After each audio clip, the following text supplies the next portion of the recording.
a former British soldier has been arrested in Nigeria. He was caught dealing weapons and ammunition to fuel tribal tensions. According to reports, the British Army officer was allegedly recruited to procure weapons and ammunition intended to fuel tribal tensions in the oil-rich region. However, the DSS operatives from the Delta Command were said to have foiled the move and arrest the arms supplier during a covert exchange. During the operation, over 50 AK-47 rifles, 6 pump-action shotguns, and more than 3,000 rounds of ammunition were confiscated. And this former soldier was caught trying to flee at the international airport. He was going back to his country, the UK, but the police acted swiftly and he is currently in jail. He is arrested as they investigate and find the people, his partners and other people that he was working with.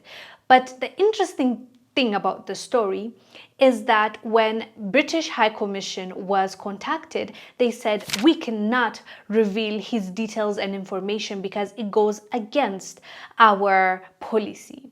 And the statement that they chose to release after this incident is that he is not an active British soldier.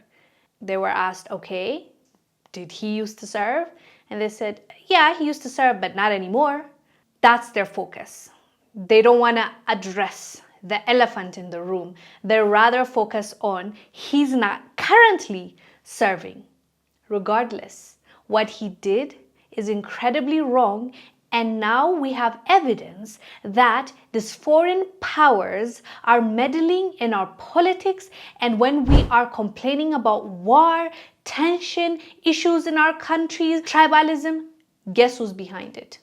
People like this. And then they get the cover from their governments and the High Commission because of a policy. This is what the British High Commission said. Quote, the individual identified in recent Nigerian media reporting is not a serving member of the UK Armed Forces. The individual identified did serve as a junior rank in the UK Armed Forces Reserves but was discharged. We have a Common Law and Data Protection Act duty to protect the personal details of our current and former employees and are therefore not able to release any additional information in this matter, end quote.